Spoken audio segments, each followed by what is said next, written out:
My boyfriend Trey sent me a breakup text at 3 a.m. on a Wednesday, after 2 years together. The message said he needed space to find himself and we wanted different things. We had been planning to move in together after my lease ended in August. We had already started looking at apartments and discussing furniture. 2 weeks before the text, I had bought him a Tissot watch for our 2-year anniversary. He wore it every single day and constantly posted photos of it. The day after the text, I called him twice just to mess with this clown. Both calls went straight to voicemail, which was hilarious. I sent 3 texts asking if we could talk. I checked his social media. He had unfriended me on Facebook and made his Instagram private. Classic move from someone who thinks he's such a genius. Thursday morning, my coworker Yasmin showed me something on her phone during our coffee break. Look where Trey is right now. She held up Instagram stories from him, clearly thinking this was exciting news to share with his girlfriend. The location tag read Barcelona, Spain. The first story showed a hotel room with 2 separate beds and expensive bedding. The second showed breakfast with 2 coffee cups and pastries. The third showed Trey wearing my anniversary watch, smiling directly at whoever was taking the photo. I recognized the hotel immediately. We had bookmarked it 6 months earlier when planning a trip we never took. The same trip we had researched together for weeks, comparing flight prices and reading reviews. The trip that cost $3,000 per person according to our detailed budget spreadsheet. Yasmin scrolled to the next story, still excited to show me what she thought was cool vacation content. A girl with blonde hair and a nose ring was tagged. Gemma. I knew her. She worked in Trey's office as a social media coordinator. She was 22. I had met her at his company holiday party in December. The final story showed both of them at Park Yale taking selfies together. Gemma was wearing a sundress I had saved in my online shopping cart, but never bought because I thought it was too expensive at $180. Trey had his arm around her waist in the exact same pose we used to do for photos. Yasmin was looking at me expectantly, probably waiting for me to get excited about Trey's vacation or ask who the girl was. I just said thanks for showing me and walked back to my desk. I screenshot everything before the 24-hour stories expired and sent them to my friend Liana. Look at this absolute clown, I texted her. Trey had blocked me on Instagram but deliberately left his stories public for everyone else to see. This dumbass thought he was being so smart, but he had no idea how pathetic he looked. Friday afternoon, I received a Venmo request from Trey. The amount was $47. The description read, "Gas money, thanks." I burst out laughing. He had blocked me on every platform except Venmo, the app where money changes hands. This absolute moron actually thought I would pay him while he was in Spain with another woman. I called Liana immediately. "You're not going to believe this. This clown just asked me for gas money while he's in Barcelona."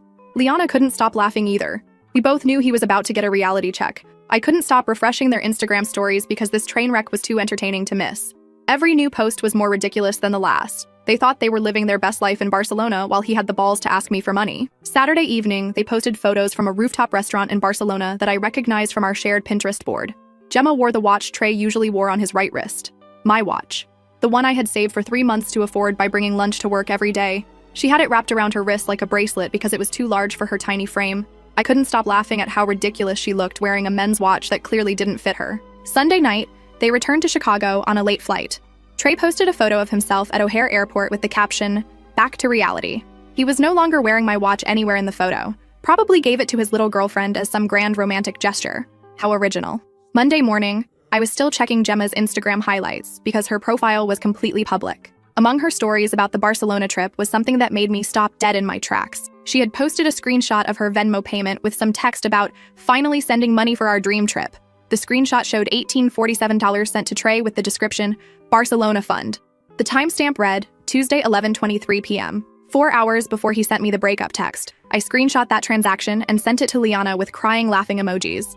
This absolute genius had left a paper trail of his entire scheme. Thursday morning, exactly 1 week after the breakup text, I received another Venmo request, this time for $23. The description read, "Coffee run, you know you want to." The emoji he included was the same one he used to send me when we were together. I looked at his smiling profile photo where he was still wearing my watch and started cracking up. This man actually thought he could treat me like his personal ATM after what he did. But here's what this clown didn't realize.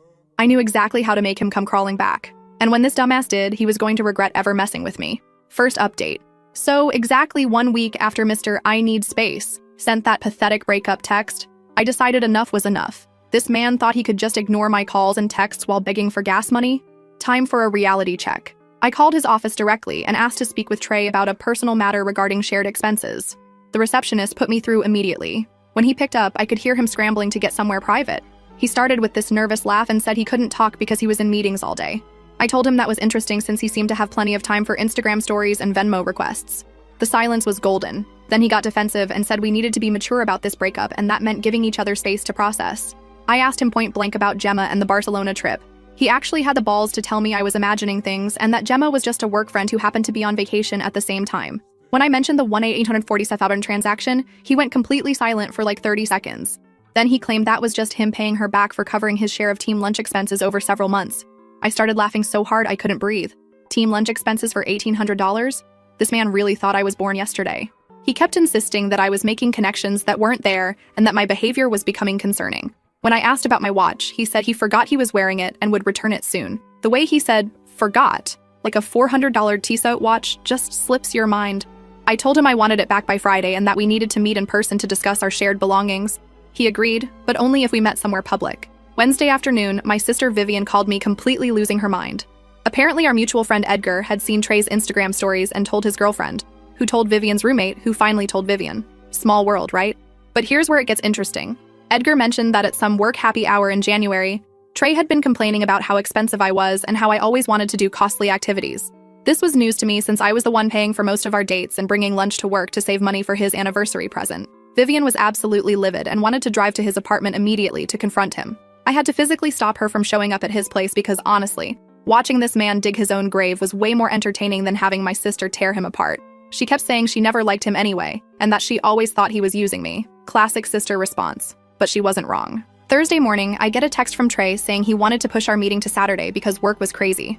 The audacity of this man to think he could control the timeline after what he did.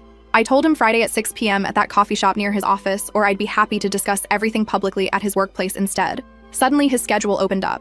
But wait, it gets better. Thursday afternoon, I'm at Target buying basic necessities when I run into Gemma in the makeup aisle. This girl sees me, freezes like a deer in headlights, and then actually tries to hide behind a display of foundation. I walked right up to her and said we should probably talk since we apparently have so much in common now. She immediately started apologizing and saying she had no idea Trey had a serious girlfriend until after they got back from Barcelona. I asked her how that was possible since she met me at the company holiday party in December. She claimed she thought I was just some random date and that Trey told her we had broken up months ago. When I showed her the screenshot of her Venmo payment to him timestamped 4 hours before he broke up with me, her face went completely white. She started rambling about how Trey had been talking about this trip for weeks and how he said he needed a vacation after ending a toxic relationship. Toxic relationship. This man told his little side piece that I was toxic while wearing the watch I bought him and using her money to fund his getaway. Gemma kept saying she would never have gone if she knew the truth and that she felt terrible about everything. I told her she could keep feeling terrible because I honestly didn't care about her guilt. What I cared about was the fact that she was clearly being played just as much as I was. When I asked if she knew where my watch was, she got even more uncomfortable. Apparently, Trey told her it was a gift from his grandmother and that it had sentimental value. This lying piece of trash gave my anniversary present to another woman and made up some sob story about dead relatives. The conversation lasted maybe 10 minutes, but I got more information from her than I'd gotten from Trey in a week. She mentioned that he'd been planning to ask his boss for a promotion and that he thought dating someone from the office would help his image. She also said he'd been looking at expensive apartments way outside his budget and complaining about needing to find ways to make more money. When I got back to work Friday, I finally told Yasmin what had actually happened. She was shocked and kept saying she had no idea when she showed me those Barcelona stories that they were cheating photos. She felt terrible for being so excited about showing me Trey's vacation when he was actually there with another woman. I told her it wasn't her fault. She had no way of knowing he just dumped me via text. When I got home, I called Vivian and told her everything. She immediately started connecting dots that I hadn't even considered. Trey had been asking me about my savings account balance and my promotion timeline at work. He'd been really interested in my family's financial situation and whether my parents would help with a down payment on a house. Vivian reminded me that just last month he'd suggested I should look into higher paying jobs and maybe ask for a raise. Everything started making sense in the worst possible way. This man hadn't just decided he needed space to find himself. He'd been actively planning his exit strategy while figuring out how to upgrade his entire life situation. The Barcelona trip wasn't some spontaneous romantic getaway. It was a calculated test run with someone who could potentially advance his career and fund his lifestyle in ways I apparently couldn't. Friday finally arrives and I'm sitting in that coffee shop watching Trey walk in 15 minutes late, looking like he'd rather be literally anywhere else. He sits down and immediately launches into this prepared speech about how we want different things and how he thinks we'd both be happier with other people. I let him finish his entire monologue before I pulled out my phone and showed him every screenshot I'd taken. The Barcelona trip photos, Gemma's Venmo payment, his Instagram stories, the works. He started claiming that I was stalking him and violating his privacy by screenshotting his public social media posts. When I brought up my conversation with Gemma, he completely lost it and said she had no right to discuss their private business with me. Then came the real kicker. I asked him point blank if he'd been planning this for weeks. He actually tried to gaslight me by saying I was being paranoid and creating conspiracy theories. When I mentioned what Gemma told me about him claiming we'd broken up months ago, He said she must have misunderstood because she's young and dramatic. This man really blamed a 22-year-old for his own lies. I told him I wanted my watch back immediately, and he claimed he'd left it at home. Such a convenient excuse. When I said I'd wait while he went to get it, he said he couldn't because he was having dinner with his parents and they were expecting him. I asked if his parents knew about his Barcelona vacation and his new girlfriend. The silence told me everything I needed to know. We argued for another 20 minutes and got absolutely nowhere. He kept deflecting and making excuses while I kept presenting facts. Finally, I told him he had until Sunday to return my watch and figure out how he was going to handle this situation like an adult. As I was leaving, he actually had the nerve to ask if I was going to pay that Venmo request for the coffee money. That night, I'm venting to Vivian about the whole disaster when she drops something on me that changes everything. Apparently, her friend Justin works in HR at a company that does business with Trey's firm. Vivian mentioned our situation to Justin, who said there have been rumors about inappropriate office relationships at Trey's company recently. Nothing confirmed, but enough workplace gossip that HR has been paying attention. Suddenly, I realized that Trey isn't just some dumbass who thought he could play two women at once. He's potentially risking his entire career for this little office romance. And if there's one thing I've learned about men like Trey, it's that they get really desperate really fast when their professional reputation is on the line. Sunday comes and goes with no word from him about my watch. Monday morning, I wake up to 3 missed calls and 2 voicemails from numbers I don't recognize. The first voicemail is Trey using what sounds like his friend's phone, asking me to please call him back because we need to discuss something important. The second voicemail is from a different number, also clearly Trey, saying he has my watch and wants to return it but needs to explain something first. The desperation in his voice tells me everything I need to know. Whatever game this man thought he was playing, he's finally starting to realize that he's not the only one who knows how to play it. Reddit, I have a feeling this clown is about to find out exactly what happens when you underestimate the wrong woman. Stay tuned because Wednesday's conversation is going to be very interesting. Second update, I cannot even begin to describe what went down yesterday. You guys told me to prepare for the worst and I thought I was ready, but this absolute train wreck of a human being managed to surprise even me. Grab your popcorn because this is going to be long. So Wednesday finally arrives and I'm sitting in my car outside that same coffee shop, watching Trey pace back and forth on the sidewalk for 10 minutes before I even got out. When I walked up, he immediately started with this whole spiel about how grateful he was that I agreed to meet and how he'd been thinking about everything I said. I cut him off and told him I didn't come here for his gratitude speech. I came for my watch and an explanation for why he thought sending me Venmo requests while gallivanting around Europe was acceptable behavior. He pulled out this small jewelry box from his jacket pocket and set it on the table between us. The audacity of this man to present my own property like it was some generous gift he was bestowing upon me. He started explaining that the whole Barcelona situation was complicated and that I didn't understand the full context. According to Trey, Gemma had been planning this vacation for months and invited him as a friend when her original travel companion canceled. He claimed he only agreed to go because he thought we were having problems and he needed perspective on our relationship. When I asked why he didn't mention any of this before breaking up with me, he said he didn't want to hurt my feelings by telling me he was having doubts. He insisted that nothing romantic happened between them until after we officially broke up, which technically was true since he waited a whole 4 hours between taking her money and sending me that text. When I brought up the watch situation, he got defensive and said Gemma had admired it during their trip, and he let her wear it temporarily because she forgot to bring jewelry. He claimed he never intended for her to keep it and that he got it back as soon as he realized I was upset about it. I asked him point blank why he told Gemma that we'd broken up months ago and that I was his toxic ex. His face went completely red and he started stuttering about how Gemma must have misunderstood something he said. He tried to convince me that he would never talk badly about me to anyone, especially not someone from his workplace. When I mentioned that I had direct quotes from Gemma about their conversations, he started getting agitated and said she was probably trying to cause drama between us. Every time I presented facts, he had some elaborate explanation that technically wasn't impossible, but was obviously complete bullshit. He kept insisting that he cared about me and never meant for things to happen this way. When I asked why he was requesting money from me if he cared so much, he actually said the Venmo requests were his way of maintaining contact because he missed talking to me. That's when something clicked in my brain, and I started thinking about all the times over the past 6 months that Trey had asked me for money. The $800 for emergency car repairs that couldn't wait until his next paycheck. The $450 for his portion of his friend's bachelor party because his salary was delayed due to payroll issues. The $320 for urgent dental work that his insurance wouldn't cover until the new policy year started. The $600 for helping his parents with their mortgage payment when his dad was between jobs. Every single time, he'd had some perfectly reasonable explanation for why he needed cash immediately and couldn't wait for his own income. Every single time, I'd believed him and transferred money without question, because that's what you do for someone you love and trust. I had never once asked for proof of these expenses or questioned why his financial emergencies always seemed to coincide with my paydays.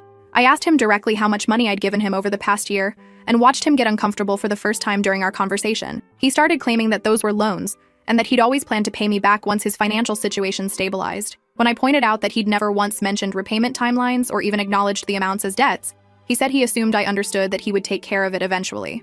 But here's where it gets really fucking interesting. During my conversation with Gemma at Target, she'd mentioned that Trey had been incredibly generous during their Barcelona trip and had insisted on paying for everything, despite her offering to split costs. She'd also mentioned that he bought her parents expensive gifts when they visited her family the weekend before the trip, including a $400 bottle of wine for her father and a designer handbag for her mother. I started doing math in my head and realized that over the past 6 months, I'd given Trey close to $3,000 for various emergencies and expenses.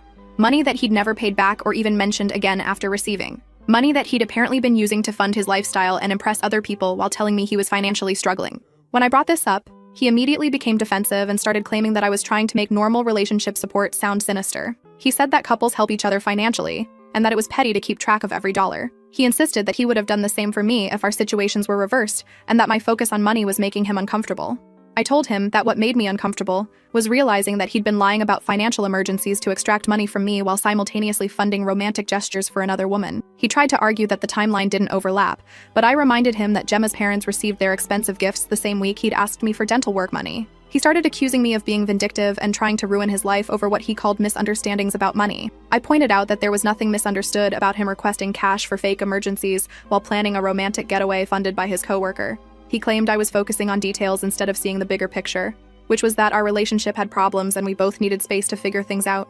When I asked what problems he was referring to since he'd never mentioned any to me before that night, he started listing complaints I'd never heard before. Apparently, I was too controlling because I liked making plans in advance. I was too expensive because I enjoyed going to nice restaurants occasionally. I was too serious about the relationship because I talked about our future together. Every single thing he was complaining about were things he'd actively participated in and encouraged when we were together.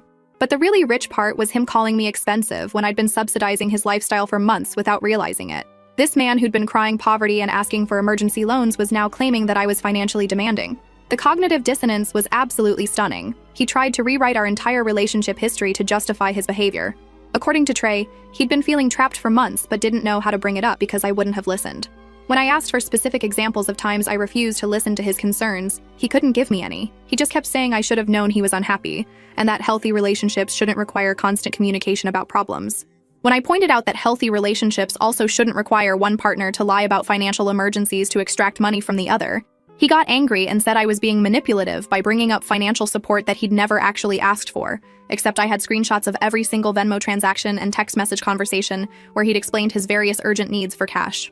After 2 hours of this circular nonsense, I was completely done. I took my watch, told him I never wanted to see him again, and started walking toward my car. That's when he actually grabbed my arm and said we weren't finished talking. I turned around and told him that if he ever touched me again without permission, our next conversation would be happening in front of a police officer. He immediately backed off and started apologizing, claiming he was just frustrated and didn't mean anything by it. When I got home, I called my parents because I needed to talk to someone who'd known me longer than Trey had. My mom answered and could immediately tell something was wrong. I told her everything. She listened without interrupting, and then asked me one question. She wanted to know if I truly believed this behavior came out of nowhere, or if there had been signs I'd ignored because I wanted the relationship to work. That question hit me like a freight train because, honestly, there had been signs. So many signs that I'd rationalized or dismissed because I thought they weren't worth fighting about. My dad got on the phone and asked what I planned to do next. I told him I honestly didn't know because part of me wanted to expose everything publicly and part of me just wanted to move on and forget this ever happened. He reminded me that moving on didn't mean accepting unacceptable behavior, and that sometimes the best way to get closure was to make sure the other person faced real consequences for their actions. That night, I couldn't sleep because I kept thinking about something else Gemma had mentioned during our Target conversation. She'd said that Trey had been talking about his financial goals and how he was working on improving his savings rate by cutting unnecessary expenses. The same man who'd been asking me for emergency money was apparently bragging to his new girlfriend about his fiscal responsibility. Thursday morning, I woke up to 5 text messages from Trey sent between 2 a.m. and 4 a.m. The first one was another apology for grabbing my arm and insisting that he'd never hurt me intentionally. The second was a long explanation about how stressed he'd been lately with work pressure and family expectations.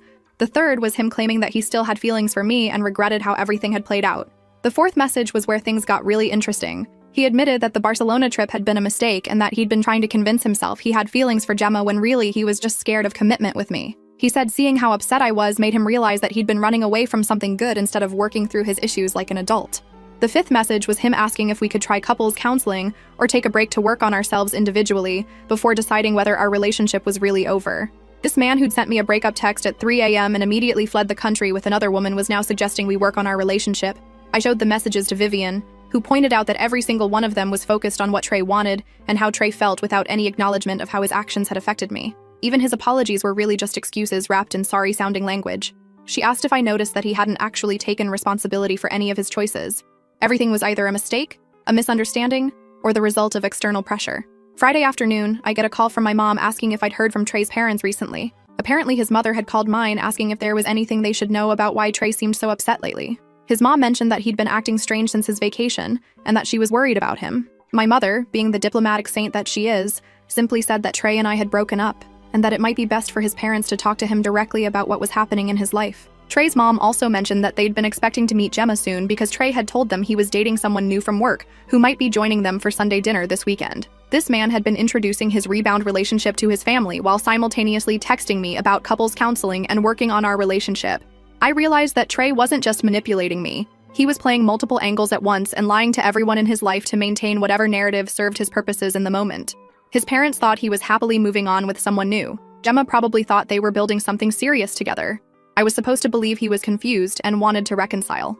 And his workplace was apparently investigating whether his relationship with Gemma violated company policies. But the piece that really made everything click was remembering that Gemma had mentioned Trey talking about asking his parents for financial help with a security deposit on a new apartment. The same parents who probably had no idea their son had been extracting thousands of dollars from his girlfriend for fake emergencies while planning to leave her for someone who could advance his career. The man had built a house of cards and was frantically trying to keep all the pieces from falling down. But what he didn't realize was that I was done being a playing piece in his game. Sunday dinner with his parents was going to be very interesting, especially since I was pretty sure no one in that room would have accurate information about what kind of person Trey really was. Reddit, I think it's time for this clown to learn what happens when you try to play chess with someone who's been funding your lifestyle while you practice your moves on someone else. Part 4 is going to be epic. Final update, Reddit. I'm typing this with the biggest smile on my face because this man get exactly what he deserved. You've all been waiting for this conclusion, and trust me, it delivered in ways I couldn't have planned if I tried. Buckle up, because this is going to be the most satisfying revenge story you'll read this year. So Saturday night, I'm sitting at home trying to decide if I should just block this clown and move on or actually do something about all his lies. That's when Vivian calls me with some tea from her friend Justin, who works in HR at a company that does business with Trey's firm. Apparently, there's been a formal complaint about an employee violating workplace policies with relationships and expense reports. Someone at Trey's job has been tracking his Barcelona trip and his whole thing with Gemma. This explained why Trey was so panicked during our coffee meeting. He wasn't just worried about gossip, he was potentially getting fired.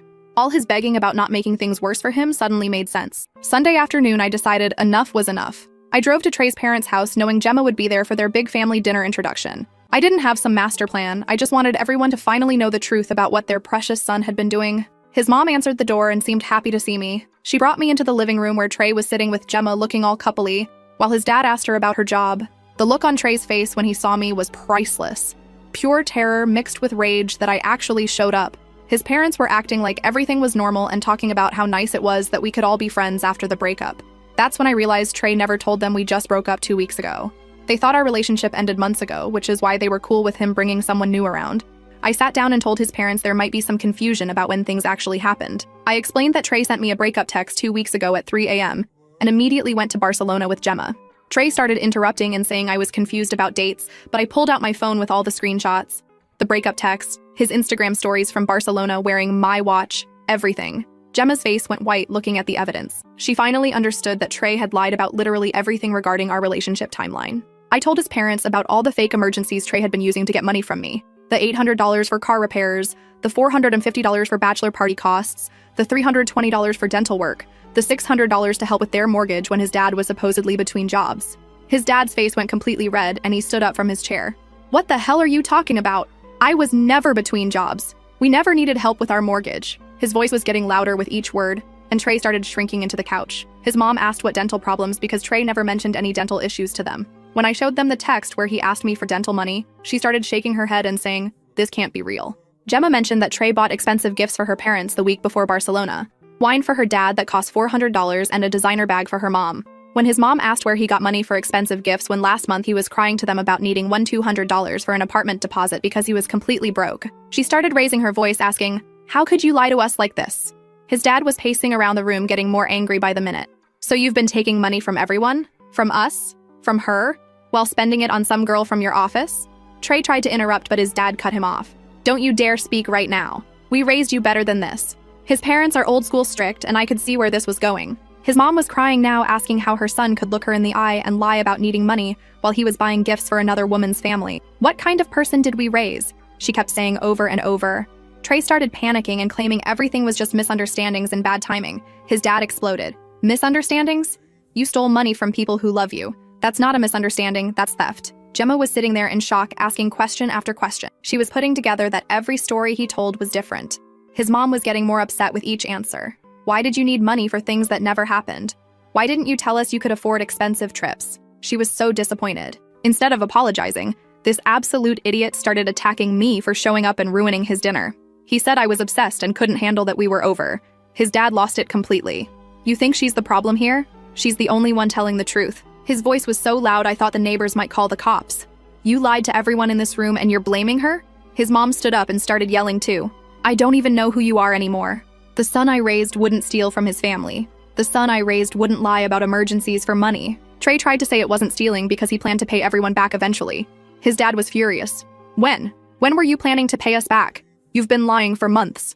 Gemma asked him directly how much money he took from other people to pay for their relationship. Trey said it was complicated and emotions don't follow money rules. His mom screamed, "Stop making excuses." His parents kept asking more questions and getting angrier with each pathetic answer. His dad wanted to know exactly how much money he owed, and Trey couldn't give a straight answer. His mom was crying, asking if he ever planned to tell them the truth or just keep lying forever. The screaming went on for almost an hour. His dad was yelling about how they didn't raise a thief. His mom was crying, asking where they went wrong. Gemma was asking if anything he told her was true. And Trey was just sitting there getting smaller and smaller as everyone realized what he really was. His mom finally told him he needed to get out of their house and not come back until he could look them in the eye and tell them the complete truth about everything he'd done. His dad said they were done giving him money for anything until he paid back every single person he'd lied to. Gemma said she couldn't even look at him anymore and left without saying goodbye. His parents told him to get his things and leave because they were too disgusted to have him in their house. Trey followed me outside, trying to convince me that I'd ruined his life over money misunderstandings. I told him his parents were right. He was a thief who got caught, and now everyone knew what he really was. Monday morning, Gemma texted thanking me and saying she was trying to figure out if she spent money that belonged to other people. She felt sick knowing their whole relationship was built on stolen money. Tuesday, Yasmin told me Trey got put on leave from work pending investigation. Policy violations plus expense report problems were serious enough for immediate action. Wednesday, my mom called saying Trey's mother had been going through bank records all day. They calculated over $5,500 in loans and gifts he never paid back. Combined with almost $3,000 he stole from me, this man took close to $8,500 from people who trusted him. His parents are talking to a lawyer about getting their money back. They're so angry they want to make sure he faces real consequences for what he did. The desperate texts stopped. The manipulation stopped. My phone has been silent and it feels amazing. Trey wanted to find himself. Congratulations, buddy. You found out what happens when you steal from your family while thinking you're smart enough to get away with it. Hope that Barcelona trip was worth losing everyone who ever cared about you. Update. He moved back to his parents' house because he can't afford rent without a job. They're making him pay them rent and get a part-time job to start paying everyone back. His mom told mine that they're monitoring every dollar he spends until he proves he can be trusted again. The man who thought he was so clever is now 27 years old, living under his parents' rules while working retail to pay back the money he stole. His dad makes him show receipts for everything he buys.